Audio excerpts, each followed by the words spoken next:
आज की कहानी घर से जाने के लिए कुछ भी सोसाइटी में करूंगी। एक फ्लैट ले लिया जाए। संजय जी, आपने तो मेरे मुंह की बात छीन ली। मैं भी काफी दिनों से यही सोच रही थी। अरे जब आप इतना कमाते हैं तो हम क्यों ही रहे इस क्लेश में। और सोचिए ना, कल को हमारा बच्चा होगा तो वो रोज के झगड़ों से क्या सीखेगा। हाँ, बस इन्हीं सब बातों को सोचते हुए मेरे मन में ये बात आई है। मेरे और भैया के विचार भी मेल नहीं खाते, इसलिए रोज किसी न किसी बात पर लड़ाई हो जाती है। बात तो आपकी सही है। अच्छा, आपने कोई फ्लैट देखा है क्या? हाँ, मेरे एक दोस्त रवि ने फ्लैट दिखाया तो है। मुझे भी बहुत पसंद आया है। फ्लैट फुल्ली फर्निश्ड है, वहाँ हर तरह की सुख सुविधा भी है और यहाँ की तरह गली का शोर घर तक नहीं आता। अरे वाह, फिर तो बहुत बढ़िया है। आप उस फ्लैट को फाइनल कर ही दीजिए। हाँ, कर तो दूं, पर पहले मम्मी से बात करनी पड़ेगी। देखते हैं वो क्या बोलती है। हाँ, कल सुबह ही नाश्ते के वक्त आप मम्मी से बात कर लीजिएगा। अभी बहुत रात हो गई है, सो जाइए। संजय और रश्मि सो गए। कहने को तो इनका भरा पूरा परिवार था, पर पूरे परिवार में हमेशा क्लेश ही मचा रहता था। इस परिवार में किसी की किसी से नहीं पड़ती थी और इन सब में बेचारी सावित्री देवी हमेशा परेशान होती रहती। वो सबको साथ रखने की भरपूर कोशिश करती। तो चलिए देखते हैं अब सावित्री देवी के परिवार में आगे आगे होता है क्या। सुबह सावित्री ने रश्मि और काजल को आवाज लगाई। रश्मि, काजल, कहाँ हो तुम दोनों? अरे आज नाश्ता नहीं बना क्या? जी मम्मी जी, अब नाश्ता तो मुझे ही बनाना होगा ना, क्योंकि आपकी छोटी बहू तो अब तक मॉर्निंग वॉक से आई ही नहीं होगी। अरे बेटा, कोई बात नहीं, तू नाश्ता बना ले। मैं रश्मि से कह दूंगी, वो दोपहर का खाना बना लेगी। मिलजुल कर ही घर के काम करने चाहिए।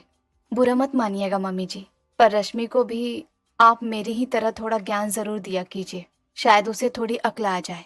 तभी रश्मि वॉक से आ जाती है। जब आपको पता है भाभी कि मैं मॉर्निंग वॉक पर जाती हूँ और नाश्ता नहीं बना सकती, तो आप रोज इतनी महाभारत क्यों करती हैं? कभी शांति से भी नाश्ता बना लिया कीजिए। अरे वाह रश्मि, हर बात का जवाब तो तुम्हारे पास एकदम तैयार रहता है। जितनी तुम्हारी जीभ चलती है ना, उतना हाथ भी चला लिया करो, तो मुझे बोलने का मौका ही ना मिले। अरे तुम मॉर्निंग वॉक पर जाओ, एक्सरसाइज करो और मैं घर पर काम करती रहूं। मैंने तो आपको नहीं मना किया भाभी कि आप वॉक पर मत जाइए। आपकी मर्जी, आप वॉक पर जाइए या मत जाइए, पर मेरे वॉक जाने से आपको क्या प्रॉब्लम है? देखो रश्मि, सुबह सुबह मुझसे बहस मत करो। अरे तुम्हें तो एकदम ही बड़ों छोटों का लिहाज ही नहीं है। काजल भाभी, आपको तो बस मुझसे लड़ने का मौका चाहिए। आपकी और मेरी कभी बन ही नहीं सकती। नाश्ता बनाना है तो बनाइए, वरना मत बनाइए। आपकी मर्जी। मैं तो वैसे भी नाश्ते में सिर्फ जूस पीती हूँ और संजय भी कुछ हेल्दी सा ही लेंगे। अच्छा, तुम नाश्ते में जूस पीती हो, इसलिए तुम्हें परवाह ही नहीं कि पूरा घर खाए या ना खाए। अरे बस करो तुम दोनों, सुबह हुई नहीं कि तुम दोनों ने तू तू मैं शुरू कर दी। काजल, तुम जाकर नाश्ता बना लो और रश्मि, तुम नहाकर पूजा कर लो। और हाँ रश्मि, तुम दोपहर का खाना बना लेना। अब जाओ दोनों। सावित्री की बात सुनकर काजल और रश्मि अपने अपने काम में लग गई। कुछ देर बाद सभी नाश्ते के टेबल पर आ गए। काजल ने सबके लिए नाश्ता लगाया। नाश्ता करते करते संजय ने सावित्री से कहा, वो मम्मी, मैंने एक फ्लैट देखा है, बहुत सुंदर है और जगह भी काफी अच्छी है। बहुत शांति है वहाँ। मेरे ऑफिस के पास ही पड़ता है तो मेरे लिए इजी होगा। पर ये जगह इतनी भी बुरी नहीं है। 4 पैसे क्या कमा लिए तुमने, अब तुम्हें सभी बुरे लगते हैं। ये जगह भी, ये घर भी और यहाँ के लोग भी। साफ साफ कहो ना कि तुम इस पुराने घर में नहीं रहना चाहते। भैया, आप बात कहाँ से कहाँ ले जा रहे हैं? अरे आपको तो बस मुझसे लड़ने का बहाना चाहिए, इसीलिए मैं चाहता हूँ कि इन सबसे दूर चला जाऊं, जहाँ 2 पल का सुकून तो मिलेगा। संजय बेटा, ये क्या कह रहे हो? अरे बचपन से तुम दोनों इसी घर में पले बढ़े हो। ये घर तुम्हारे पापा ने बड़े प्यार से तुम दोनों के लिए बनाया था। थोड़ा बहुत क्लेश तो किस घर में नहीं होता, पर इसका मतलब ये तो नहीं ना कि घर छोड़कर ही चले जाओ।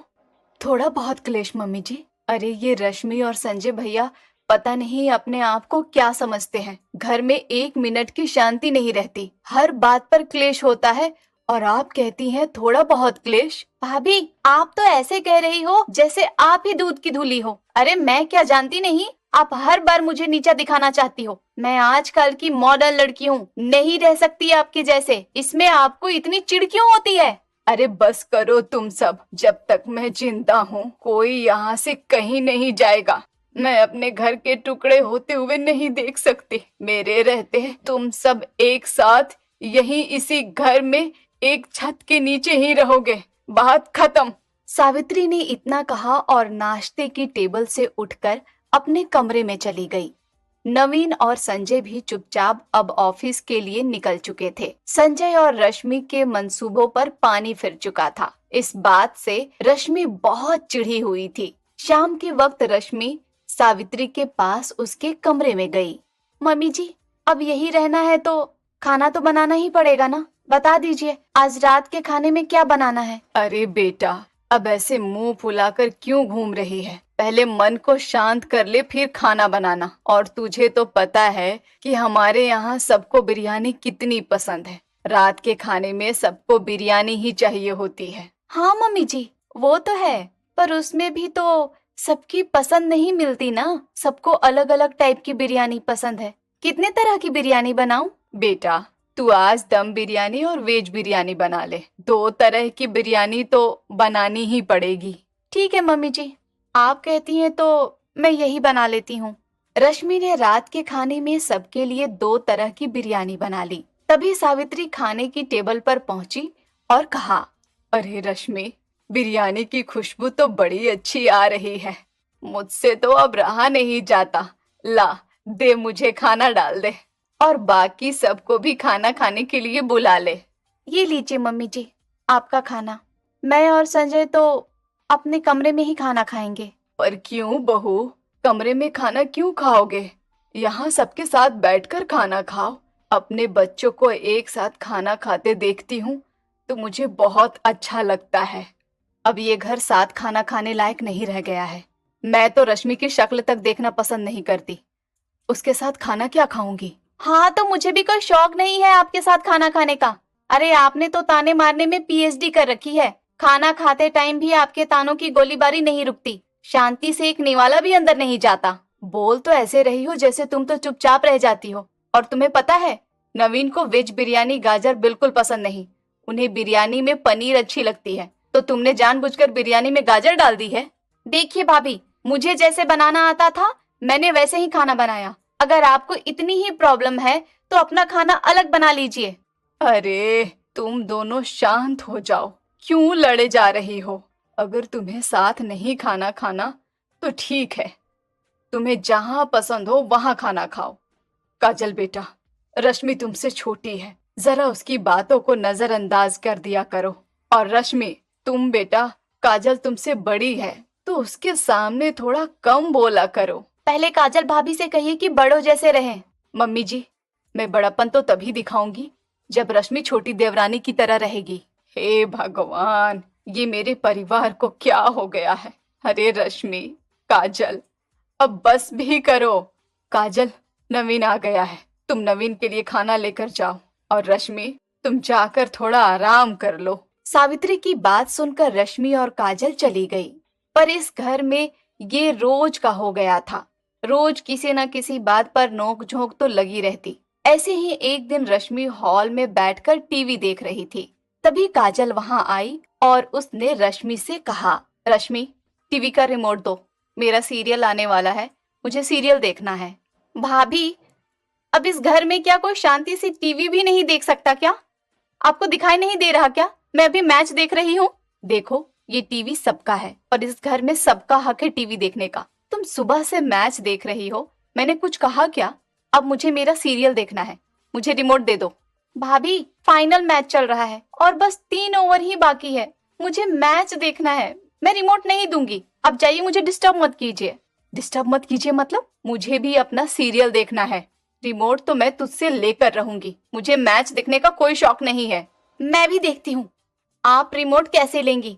मैं तो टीवी में आज मैच ही देखूंगी। अब काजल रश्मि से रिमोट छीनने लगी और रश्मि भी अपना पूरा जोर लगा रही थी।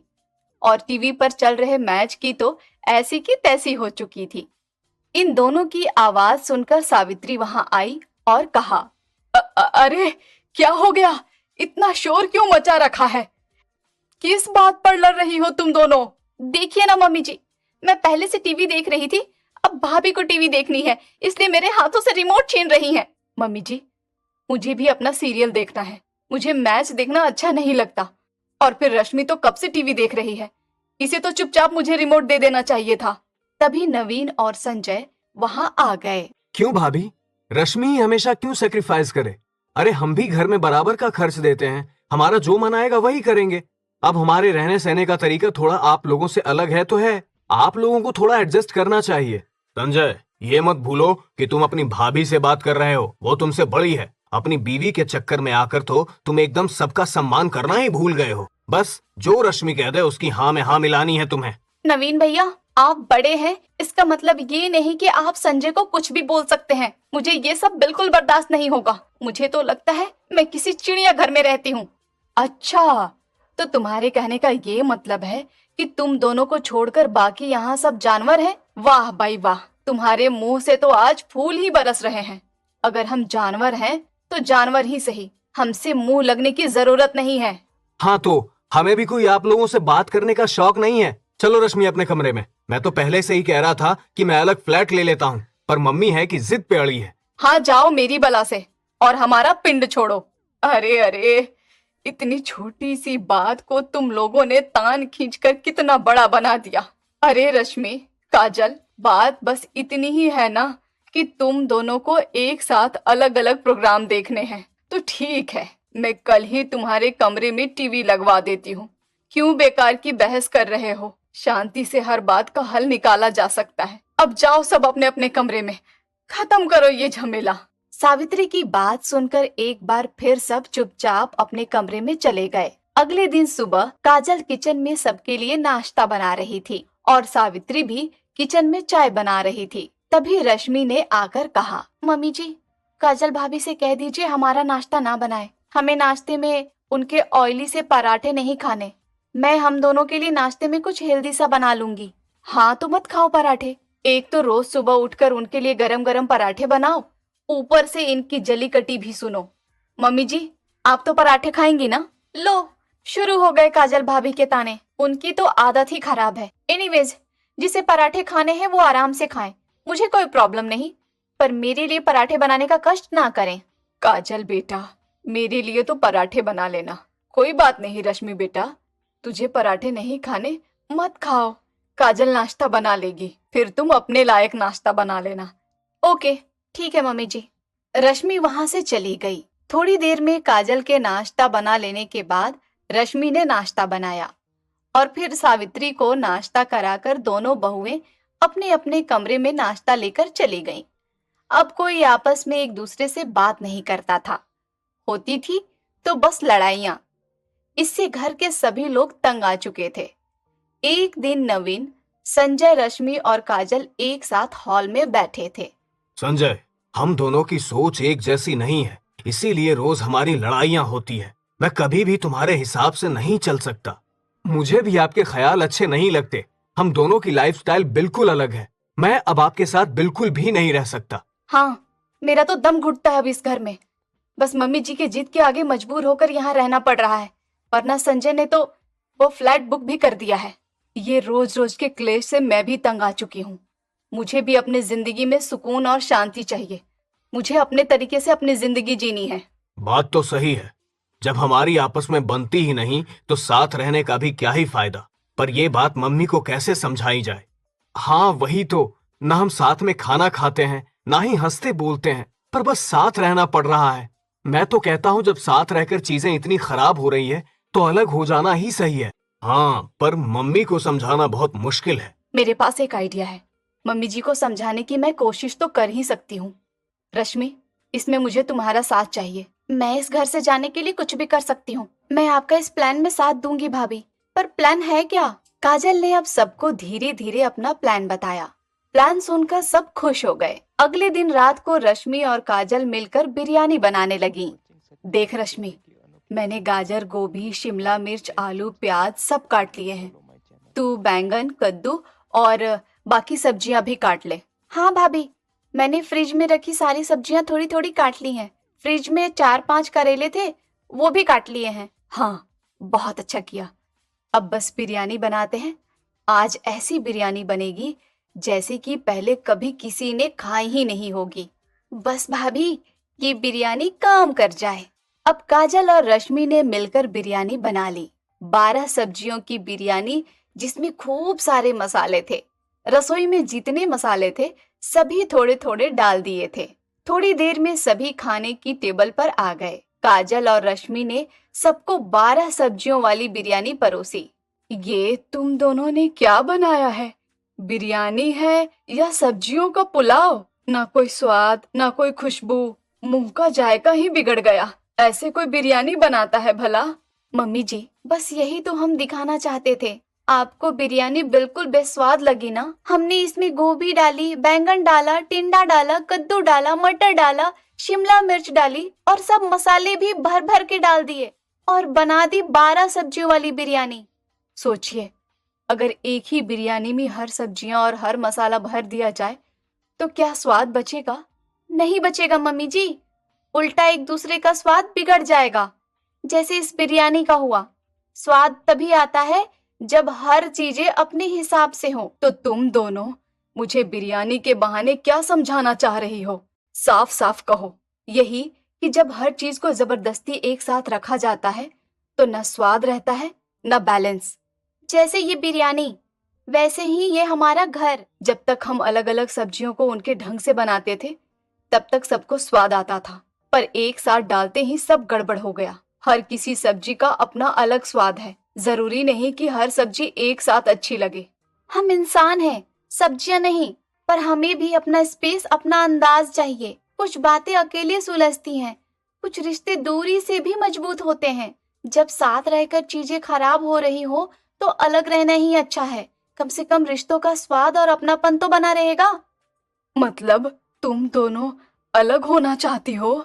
हाँ मम्मी जी, हमारा रहने का तरीका, सोचने का तरीका सब अलग है। हम बस इसलिए अलग होना चाहते हैं ताकि रिश्ते सांस ले सके और हम सुकून से रह सकें। अलग रहकर भी हम कभी कभी मिलते रहेंगे, साथ खाएंगे, त्योहार मनाएंगे, पर हमारे साथ रहने से रिश्तों में खटास ही आ रही है। माँ, हम अलग हो जाएं ये आपकी इजाजत के बिना नहीं करना चाहते थे, पर जो हालात बन रहे हैं उसमें यही बेहतर है। सावित्री चुप हो जाती है, थोड़ी देर सोचती है, फिर बिरयानी की थाली की ओर देखती है और कहती है, ठीक है, मुझे भी समझ आ गया है कि सब कुछ बेस्वाद और खराब करने से बेहतर है कि अलग अलग ही सब सही रहे। तुम लोग अगर अलग अलग रहकर खुश हो तो अलग हो सकते हो, मुझे कोई आपत्ति नहीं है, पर बेटा मन से हमेशा साथ रहना। हाँ मम्मी, हम दूर रहकर अपने रिश्तों को और बेहतर करने की कोशिश करेंगे। संजय, तुमने जो फ्लैट बुक किया है उसके ओपनिंग में तो हमें बुलाओगे ना? अरे हाँ भैया, जरूर। सावित्री अब समझ चुकी थी कि इन दोनों का अलग रहना ही बेहतर है। सावित्री की परमिशन मिलते ही संजय अपने नए फ्लैट में शिफ्ट हो गया। अब दोनों भाई अलग हो चुके थे, पर अब कभी कभी मिलते तो साथ बैठकर खाना खाते, हंसते मुस्कुराते। अब उनके रिश्ते में स्वाद आ चुका था।